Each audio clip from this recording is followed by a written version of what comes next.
Di sebuah gang sempit di pinggiran kota, ada warung mie ayam yang selalu ramai, meski warung lain di sekitarnya sepi. Warung itu kecil, lampunya temaram, dan aroma kuahnya sangat khas, gurih, harum, dan membuat siapapun yang mencium langsung lapar. Pemiliknya, Pak Darmo, dikenal ramah tapi jarang terlihat tersenyum tulus. Orang-orang hanya tahu satu hal, mie ayamnya enak sekali, berbeda dari warung lain. Kuahnya kental, daging ayamnya empuk, dan porsinya selalu pas. Anehnya, meski harga murah, Pak Darmo tidak pernah kekurangan bahan. Bahkan saat harga ayam naik, dagangannya tetap lancar. Namun, ada cerita gelap yang beredar. Konon, setiap kali ada orang hilang di sekitar kampung itu, warung mie ayam selalu terlihat lebih ramai dari biasanya. Ada juga yang bersumpah pernah menemukan potongan kuku dalam mangkuk mie mereka. Tapi ketika ditunjukkan ke Pak Darmo, potongan itu sudah berubah menjadi daging ayam biasa.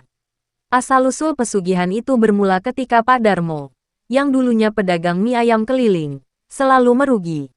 Ia terjerat utang, anaknya sakit-sakitan, istrinya sering mengeluh. Putus asa, ia pergi ke dukun tua yang dikenal memberi jalan pesugihan. Dukun itu menawarkan perjanjian, setiap bulan, 1 nyawa manusia harus dikorbankan, agar dagangan mie ayamnya selalu laris. Awalnya, Pak Darmo ragu, tapi setelah anaknya sembuh tiba-tiba dan warungnya mulai ramai, ia jadi percaya.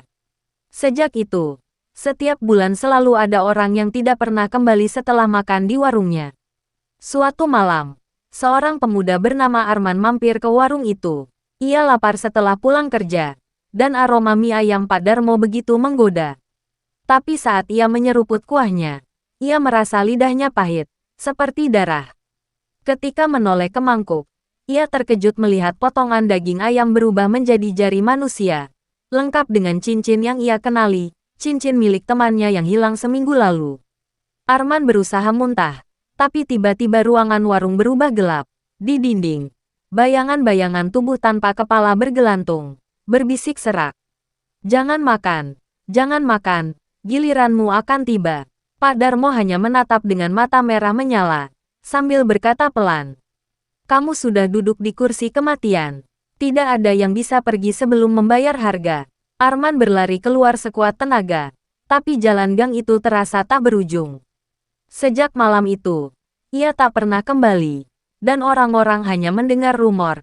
1 kursi di warung mie ayam itu memang bukan untuk pembeli biasa, melainkan untuk tumbal pesugihan. Dan warung mie ayam itu masih buka sampai sekarang.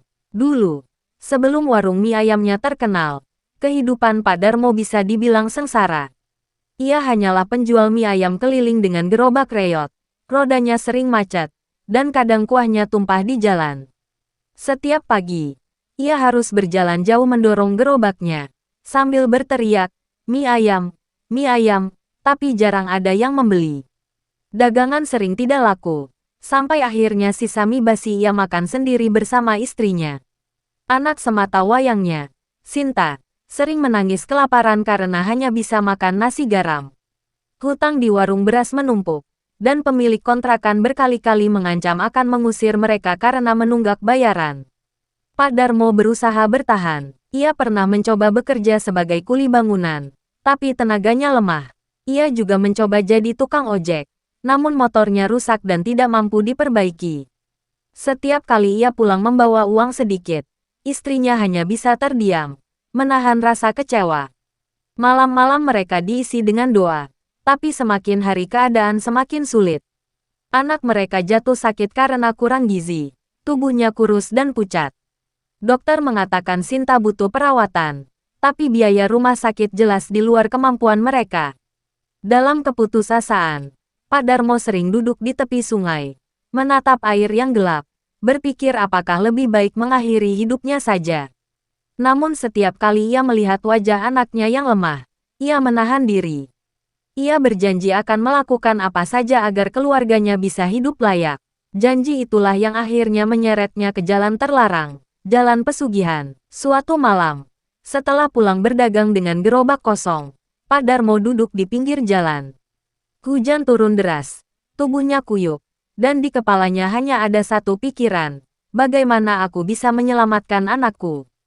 Saat itu, seorang pria tua berjas hitam tiba-tiba mendekat. Wajahnya pucat, matanya tajam, dan senyumnya terasa aneh. Ia duduk di sebelah Pak Darmo tanpa permisi. Aku tahu kesusahanmu, katanya pelan. Kau ingin anakmu sembuh, istrimu bahagia, dan warungmu laris, bukan? Pak Darmo terkejut. Bapak, siapa? Tanyanya gugup. Pria itu hanya tersenyum samar. Sebut saja aku. Jalan keluar. Tanpa banyak bicara, pria itu menuliskan sebuah alamat di kertas basah lalu memberikannya kepada Pak Darmo. Jika kau benar-benar siap, datanglah ke tempat ini tengah malam. Tapi ingat, setiap keinginan ada bayarannya. Pak Darmo ragu. Tapi ketika pulang ia melihat anaknya menggigil dengan tubuh panas. Rasa putus asa mengalahkan ketakutannya. Malam berikutnya, ia pergi ke alamat itu, sebuah rumah tua di pinggir hutan, dengan lampu minyak redup di dalamnya. Di sana ia bertemu seorang dukun tua, tubuhnya kurus, kulit keriput, dan matanya merah menatap tajam. Bau kemenyan memenuhi ruangan. Kau ingin rezeki lancar, bukan? Mudah, kata dukun itu sambil mengaduk cairan hitam dalam kendi. Tapi kau harus siap menerima syaratnya.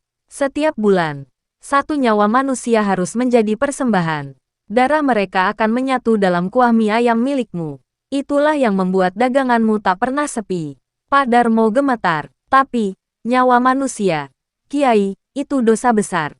Dukun itu tertawa serak. Anakmu sekarat, istrimu lapar. Kau tak punya pilihan lain. Dunia tak peduli dengan orang miskin. Kau mau anakmu mati, atau kau beri makan mereka dengan rezeki yang lebih besar. Kata-kata itu menusuk hati Pak Darmo. Ia menunduk, menggenggam kertas doa hitam yang diberikan sang dukun, dan akhirnya berkata dengan suara bergetar. Jika itu satu-satunya jalan, aku siap. Dukun itu tersenyum puas. Lilin di ruangan padam seketika. Hanya tersisa bisikan gaib yang berputar di telinga Pak Darmo. Mulai malam ini, mie ayammu bukan sekadar dagangan. Ia adalah jembatan antara dunia manusia dan dunia tumbal. Warung mie ayam Pak Darmo kini berbeda jauh dari dulu. Tak lagi berupa gerobak reot, tapi sebuah warung permanen di tepi jalan. Cat dindingnya kuning pucat.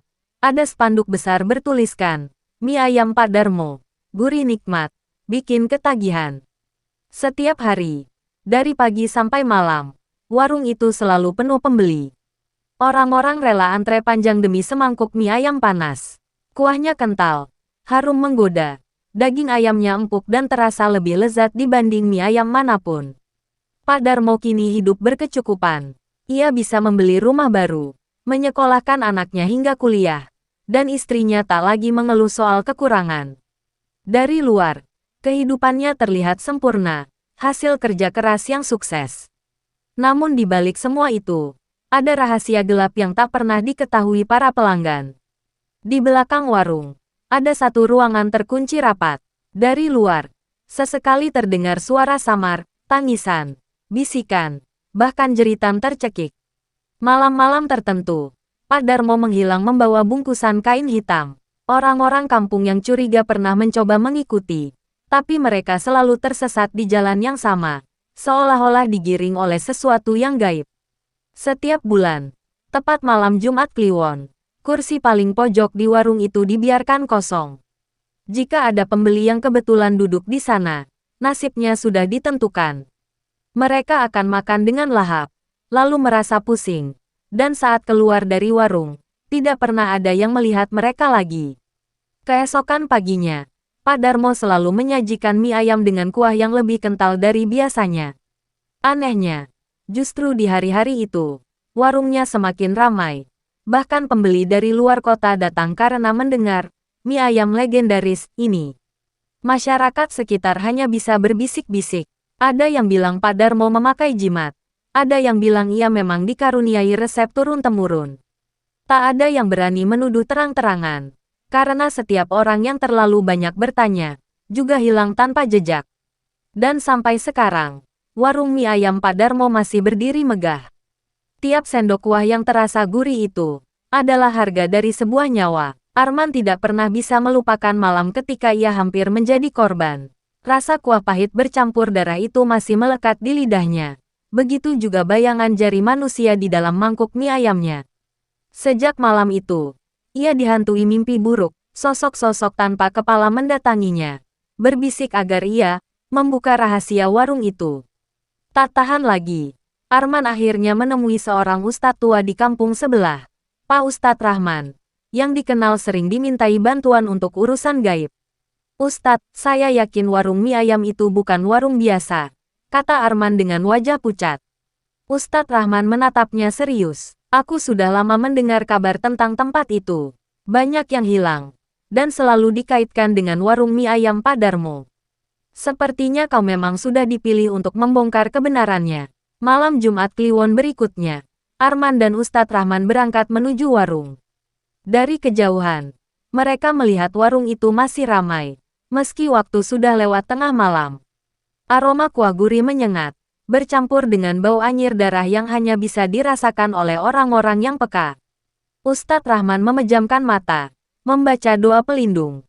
Tiba-tiba, angin dingin berhembus dari arah warung.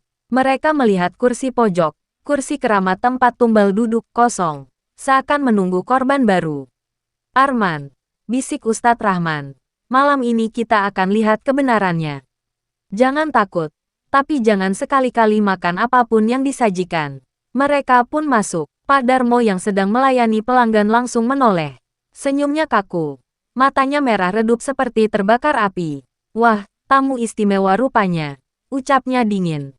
Silakan duduk, kursi itu masih kosong. Arman merinding. Ia tahu kursi yang dimaksud adalah kursi tumbal. Tapi sebelum ia sempat bergerak, Ustadz Rahman menggebrak meja, mengumandangkan ayat-ayat suci dengan suara lantang. Suasana warung langsung berubah. Para pelanggan yang sedang makan tiba-tiba berhenti. Tubuh mereka membeku, mata kosong, dan mulut mereka masih mengunyah tapi tidak ada makanan di sana, hanya gumpalan daging busuk yang meneteskan darah hitam. Dari ruangan belakang, terdengar jeritan panjang. Bayangan hitam setinggi pohon keluar dari pintu terkunci. Matanya merah, tubuhnya penuh luka menganga. Itulah sosok penunggu pesugihan Pak Darmo, makhluk gaib yang selama ini menuntut tumbal. Pak Darmo berteriak kesakitan. Tubuhnya seperti dibakar dari dalam. Jangan ganggu, ini rezekiku. Tanpa ini, keluargaku akan mati kelaparan. Ustadz Rahman berdiri tegak, terus melantunkan doa. Sementara Arman gemetar sambil menahan muntah karena bau busuk semakin menusuk hidung. Pertarungan gaib pun dimulai, antara doa suci dan kekuatan pesugihan yang haus darah. Doa-doa yang dilantunkan Ustadz Rahman membuat suasana warung semakin mencekam. Lampu-lampu padam satu persatu. Hanya tersisa cahaya redup dari lilin di sudut ruangan. Suara pelanggan yang tadi membeku berubah jadi rintihan panjang. Lalu satu persatu tubuh mereka hancur menjadi asap hitam. Ternyata mereka hanyalah bayangan, ilusi yang diciptakan oleh pesugihan. Sosok gaib tinggi besar itu meraung. Suaranya mengguncang dinding. Matanya merah. Lidah panjangnya menjulur. Meneteskan cairan hitam yang menyentuh lantai hingga berasap. Ia menunjuk ke arah Arman. Dia, giliran berikutnya. Arman mundur. Tubuhnya gemetar. Tapi Ustadz Rahman melangkah maju. Tidak, malam ini perjanjianmu berakhir, serunya. Sambil meletakkan segenggam garam dan membaca ayat-ayat suci. Makhluk itu meraung keras. Tubuhnya bergetar seolah terbakar. Tapi tiba-tiba, Pak Darmo berlutut di lantai, menangis. Jangan ambil aku. Aku hanya ingin keluargaku bahagia. Namun tangisan itu bercampur dengan kebohongan. Wajahnya berubah bengis. Dan dari balik bajunya ia mengeluarkan sebilah pisau berlumuran darah kering. Dengan mata merah menyala, ia berusaha menusuk Arman. Ustadz Rahman cepat menahan. Membacakan doa sambil menekan dada Pak Darmo dengan tangannya. Tubuh Pak Darmo langsung gemetar hebat. Mulutnya berteriak tapi suaranya berubah. Bukan lagi suara manusia, melainkan jeritan makhluk lain yang keluar dari dalam dirinya. Sosok pesugihan makin marah. Ia berusaha menarik tubuh Pak Darmo, seakan tidak rela kehilangan tuannya. Warung itu berguncang keras. Mangkuk-mangkuk beterbangan. Kuah mie ayam tumpah di lantai dan berubah menjadi darah pekat. Ustadz Rahman memperkuat bacaannya. Keringat dingin mengalir di wajahnya. Darmo, tinggalkan ikatanmu. Tobatlah sebelum terlambat. Pak Darmo menatap Arman dengan mata penuh air, seolah sadar sejenak. Aku tak bisa. Kalau aku lepas, keluargaku akan kembali miskin. Tapi di balik air mata itu, darah menetes dari matanya. Sosok pesugihan sudah merasuk terlalu dalam. Dengan sisa tenaga, Ustadz Rahman menempelkan ayat suci yang sudah ditulis di kain putih ke dahi Pak Darmo. Seketika tubuh Pak Darmo kejang. Lalu dari mulutnya keluar asap hitam pekat yang melayang ke arah makhluk gaib itu. Jeritan panjang menggema. Warung itu runtuh sebagian. Dan makhluk pesugihan hancur seperti abu tertiup angin. Pak Darmo terkapar di lantai. Tubuhnya lemah. Wajahnya pucat. Ia menatap Arman dan berbisik lirih. Aku hanya ingin yang terbaik untuk keluargaku. Tapi aku salah jalan. Lalu matanya tertutup selamanya. Arman dan Ustadz Rahman keluar dari warung itu, yang kini hanya tersisa puing dan bau anyir.